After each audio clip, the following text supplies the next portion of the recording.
bonjour, alors aujourd'hui on va se retrouver pour parler consommation et autonomie. Le but de l'expérience, ça va être d'effectuer une boucle dans la région sud de l'Île-de-France qui va emprunter au début quelques villes et ensuite on fera pas mal de nationales. Donc on va regarder la Tesla modèle Y grande autonomie, combien elle consomme sur national. Donc ce sera globalement des nationales à 90 je pense, majoritairement. On fera une grande boucle de nationale. Ensuite, on rejoindra l'autoroute. On aura un tronçon à 130, donc on regardera combien il consomme à 130. Et enfin, on aura un bon tronçon aussi à 110. Donc on verra sur route nationale à 110 combien elle consomme. Donc voilà, on va prendre des mesures. Et puis l'idée, c'est de se faire une idée de je suis chargé à 100%, à quoi je peux m'attendre en autonomie si je fais que de l'autoroute, si je fais surtout de la nationale, ou si je fais de la route à 110.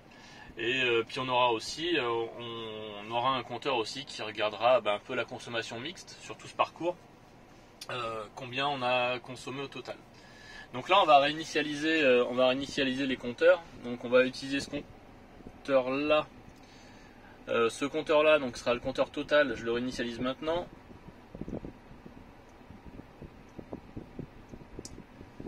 Je le réinitialise maintenant, ce sera tout notre parcours. Le compteur intermédiaire, je ne vais pas le réinitialiser maintenant parce qu'il n'y a pas un grand intérêt à prendre des mesures en ville. Je le réinitialiserai quand je serai sur route nationale de façon un peu établie. Alors pour être plus complet dans le principe de l'expérience, là on est... alors la température va monter, on a été garé dans un sous-sol, donc je pense qu'il fait entre 25 et 30 à l'extérieur. On a laissé la clim fonctionner normalement et on n'est pas dans une optique d'économiser l'énergie. Le but étant de rouler comme on aurait roulé normalement. Donc on roulera à la vitesse et on ne se traînera pas plus que ça quand il s'agit d'accélérer ou de rouler.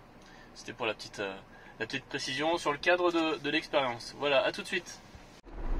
Bon, alors ça y est, c'est parti, on s'est mis à 90 km/h. On a réinitialisé le compteur qu'on appelait intermédiaire tout à l'heure, donc celui qui va nous donner un peu une estimation sur route nationale, standard, on roule à 80-90, quelle est la consommation. Donc normalement, il y aura quelques bretelles qui nous feront ralentir, mais on aura une bonne idée globalement de la vitesse quand même, de la consommation en régime établi à 80 km/h. Pour l'instant, il n'y a pas de vent, mais ils annonçaient pour la suite de l'après-midi quelques rafales. Ce sera orageux, donc peut-être que la fin de l'expérience sera un peu plus chahutée que le début. Là, ça fait à peu près une quinzaine de kilomètres qu'on roule à 90. Voilà. Alors la route n'est pas dépourvue de dénivelé. On le verra ici, on vient de faire une grosse descente vers Orsay je crois, mais en face on est en train de remonter, donc on va considérer que ça nuit pas trop à la moyenne. Ce qu'on a gagné dans la descente, on va le reperdre à la montée. Et pour l'instant ça s'établit autour de 127 Wh par kilomètre. Voilà, donc pour l'instant c'est la moyenne, entre 12 et 14. Donc voilà, on poursuit notre petit parcours, notre expérience. On était sur des routes, donc sur une route à peu près où on pouvait rouler à 90. Là, on est toujours sur route nationale, pour l'instant limité à 70. On va aller regarder un petit peu l'état des consommations. Donc au niveau du trajet, donc notre trajet intermédiaire, on est aux alentours de 120 Wh par kilomètre. Donc ce qui est relativement modeste pour l'instant. Et si on regarde un petit peu plus dans le détail sur les derniers kilomètres parcourus, là pour le coup on est cohérent sur les 25 derniers kilomètres. Alors là on biaise un petit peu, on est passé à 70. Ça va pas durer très longtemps. Et bon, de toute façon c'était le but, c'est regarder sur route nationale combien ça consomme. Donc on sait que sur route nationale on oscille 70, 80, 90. Donc pour l'instant l'expérimentation est toujours valable. Alors on est arrivé sur la fin de la première branche de notre parcours sur route nationale. Parcours autoroutier et route à grande vitesse sera un peu plus court. Qu'est-ce que ça nous dit? Donc on a fait 60 km. 134 Wh par kilomètre de moyenne. Donc on a vraiment quasiment tout fait à 90 pour le coup. Il y a eu très peu de sections à 70. On peut noter qu'il y avait du vent. Alors je sais pas dans quel sens il était, je sais pas s'il nous a favorisé ou défavorisé. Bon, en tout cas il y a du vent aujourd'hui. Donc 134, c'est ce que nous donne cette partie-là de l'indication. Et ici, donc sur les 50 derniers kilomètres, on est un peu en dessous, mais on est quand même à 130. Bon, après, c'était légèrement vallonné. Là, on est sorti, on est sur la plaine de la Beauce. Donc il y a eu quelques petites grimpettes pour l'atteindre. Bon voilà, donc pour l'instant 130 Wh, c'est le chiffre qu'on retient pour la circulation, on va dire, sur route nationale. Voilà, la deuxième partie de l'équipe, c'est mon caméraman. On va se remettre en route. L'idée pour nous, donc là on est à Étampes, on va aller rejoindre, on est vers Étampes, on va aller rejoindre, je ne sais plus trop où, on va aller rejoindre la 6, qui est quelque part par là. Et donc ça restera de la nationale. Et après à 6, normalement on prend un tronçon à 130 puis un tronçon à 110. Voilà, donc on en profitera pour remesurer tout ça. Sur la conduite, qu'est-ce que ça nous a dit? Bon, du coup, par rapport au parcours que j'avais prévu donc, pour venir ici, on est à moins 2,5%. Bah, ça s'explique en partie parce qu'il y avait des tronçons à 110 où pour l'expérience je suis resté à 90. Voilà, après, bon, l'altitude on l'a dit, je sais pas si c'est anticipé ou pas, mais en tout cas on est un peu au-dessus, mais voilà, ça reste peanuts. L'écart, le gros de l'écart, c'est la vitesse qui a été réduite. Pour rester au régulateur à 90 la majorité du temps. Donc tout à l'heure on était sur de la nationale qui était plutôt de la nationale rapide, sur laquelle on s'est bridé à 90. Là on a quitté Étampes et on va être sur de la plus petite nationale pendant au moins 40 km. Donc c'est des routes à 80 plutôt, plus sinueuses. Donc voilà, on devrait avoir un autre type de consommation. On vérifiera ça en tout cas. Alors là on est toujours sur notre petite route nationale à 80. Ce qu'on peut voir c'est que la consommation est presque plus élevée que celle qu'on avait tout à l'heure en régime établi à 90, vu que là pour l'instant on est plutôt à 167 Wh par kilomètre. Et ce qu'on retrouve ici, donc on est sur un petit peu plus court terme, on est aux mêmes alentours. Si on zoome un peu sur les 10 derniers kilomètres, on reste à 130 Wh par kilomètre. Donc là pour l'instant ce qu'on peut dire c'est que du fait qu'il y ait des entrées, il y a eu quelques entrées sorties de village, que c'est peut-être un tout petit peu plus sinueux, etc. On a à 80, on a globalement la même consommation que celle qu'on avait tout à l'heure à 90. D'autant que je pense qu'à l'aller à 90 on devait avoir du vent, un léger vent dans le nez.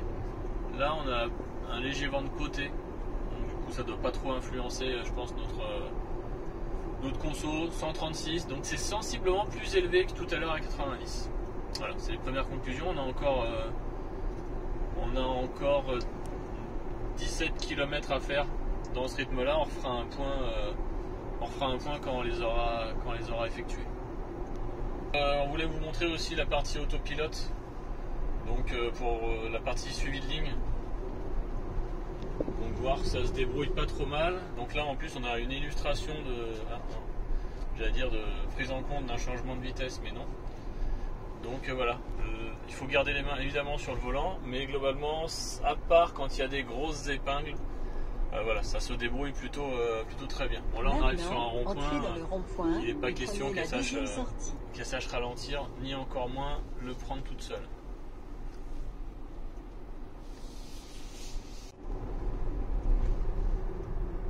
Donc là on voit c'est pas mal sinueux, c'était pas mal sinueux. Et c'était toujours pareil, c'est pour l'illustration de la partie autopilote. Alors on n'a pas vu le panneau qui nous ralentissait, mais en tout cas voilà, il y avait des virages qui étaient un peu plus secs que d'autres. Et l'autopilote a voulu assez automatiquement ralentir la vitesse, la ramener à 70. Effectivement on se sentait plus en confiance à 70 qu'à 80 à l'origine. Là on est revenu sur du plat, sur du droit. Bon, j'ai pas trop vu de panneau signalant qu'on était censé rouler à 70. on va le suivre. De toute façon, on arrive sur un rond-point. Dans on va juste 300 dire mètres, qu'il a anticipé de très loin la limitation avant le rond-point. Donc là, on va regarder, juste la laisser suivre la trajectoire du rond-point. Il faudra qu'on reprenne la main, évidemment, comme on l'a dit tout à l'heure, avant de prendre le rond-point. Donc voilà, de toute façon, pied sur le frein, ça désactive l'autopilote et le régulateur. Là, on est presque arrivé sur l'autoroute, donc on va en prendre quelques instants pour faire le bilan sur le trajet sur le départemental. Départemental, donc 70, 80, quelques petites traversées de village, mais il n'y en a pas eu beaucoup. Sur le trajet, et ben voilà, on est toujours à 130, c'est extraordinaire. C'est extraordinaire, donc c'est super stable par rapport à tout à l'heure. Ici, ce que ça nous dit, 126, 130, c'est... Ouais, bon, globalement, donc pour l'instant, la déduction, c'était que en dessous de 90, qu'on soit sur national ou établi sur une belle voie à double sens, c'est globalement la moyenne, ce sera autour de 130 Wh par kilomètre. Donc là, dans 2-3 minutes, on va passer sur l'autoroute, on va regarder à 130 combien ça fait. Et ensuite, comme on l'a dit, on réduira, on sera à 110 sur le reste sur un bout du parcours aussi. De façon très simple, on est à l'entrée de l'autoroute, pas de surprise, on est à 128, tout à l'heure on était à 130, bon, ça reste le même ordre de grandeur. Donc voilà, c'est le compteur intermédiaire, on va le réinitialiser tout à l'heure, dès qu'on sera établi à 130 km/h pour donner une valeur, sachant que là ça va être un petit parcours, un tout petit parcours autoroutier qu'on va faire, donc c'est pour ça on va essayer d'être précis sur la mesure, pour être au maximum à 130 km/h.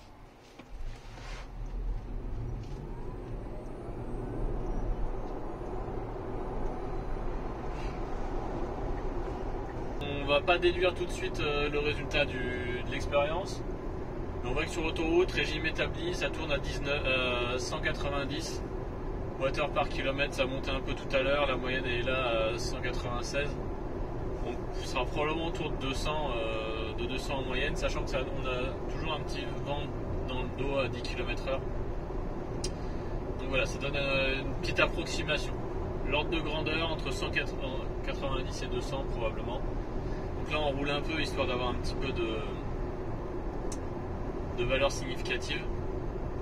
Et on fera un bilan donc à la fin de la section, à la fin du tronçon à 130. Bon, on est passé assez rapidement du tronçon 130 à 110. On a donc retenu 190, en gros 190 Wh par kilomètre sur ce parcours autoroutier. C'est le petit bonheur de la région parisienne, on pensait être tranquille, hein, non, en milieu d'après-midi. Donc on est censé rouler à 110, avant que ça ralentisse, on était globalement à 130 Wh par kilomètre en régime établi à 110 km/h. Donc là on va peut-être repartir, mais voilà, 130 Wh par kilomètre pour une vitesse de 110 km/h. Ce qui finalement n'est pas très éloigné de ce qu'on avait tout à l'heure à 90. Donc il n'y a vraiment qu'à 130 où on voit qu'il y a un palier de consommation qui se dessine. Donc là c'est pour illustrer aussi le fonctionnement dans les bouchons finalement. Donc avec le maintien de cap, le radar adaptatif, on a quasiment rien à faire en fait. Alors là je pensais que ça s'arrêterait, ça s'est pas arrêté. Mais en tout cas elle va jusqu'à l'arrêt. Et elle repartira après sitôt que le bouchon, sitôt que la circulation repart devant. Donc en laissant la consigne la vitesse nominale sur la route, en gérant l'espacement, en gérant la distance ici comme on le souhaite.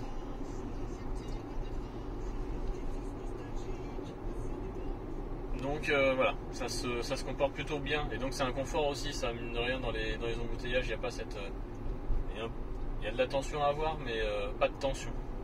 Bon, on est sorti de l'autoroute, de la section à 110, on n'a pas pu rouler vraiment longtemps à 110. Mais globalement, ce qui est étonnant, c'est que la consommation était de 130 Wh quand on était à 110, elle est restée à peu près dans les mêmes valeurs après. Donc voilà, c'est la valeur qu'on va retenir ici dans l'expérience, c'est 110 km/h, 130 Wh. Voilà. On arrive à la fin de cette expérience. On aura fait un parcours de 160 km environ. La moyenne mesurée, enfin la moyenne enregistrée sur cet ensemble du parcours, constitué quand même majoritairement de routes nationales, hein, il faut quand même le dire, était donc de 140 Wh par kilomètre. On va essayer de résumer, en fait ça va être assez facile à résumer, sachant que sur le premier tronçon, celui où on roulait à 90, la valeur retenue c'était 130 Wh.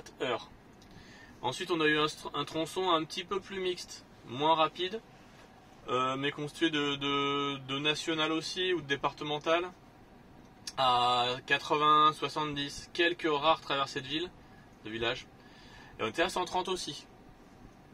Une autre valeur qu'on a mesurée à 130, c'est la section d'autoroute à 110.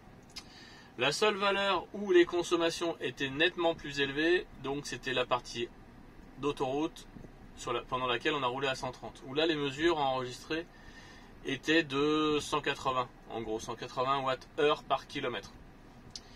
Voilà, alors est-ce que la partie 130 était...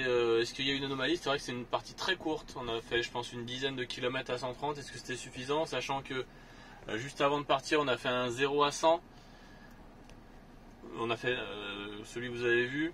Est-ce que 0 à 100 nous a pénalisé? Normalement on a réinitialisé le compteur après, donc ça aurait pas dû. Enfin en tout cas voilà, l'idée c'est ça, 130 généralement et 180 globalement sur autoroute en régime établi à 130 km/h. Voilà, donc merci. Ce parcours, 141 Wh par kilomètre, 14 kW au 100 km. Voilà, donc ça donne des ordres de grandeur, ça permet de faire des calculs aussi, et c'est les calculs qu'on vous fera et qu'on vous montrera au fur et à mesure de la vidéo pour arriver à estimer avec une batterie pleine combien je fais, si je fais que du mixte, combien je fais si je fais que de la nationale, combien je fais si je fais que de l'autoroute. Voilà, merci, j'espère que cette vidéo vous aura intéressé, n'hésitez pas, s'il y a des questions auxquelles je peux répondre, posez-les. A bientôt, merci et bonne fin de journée.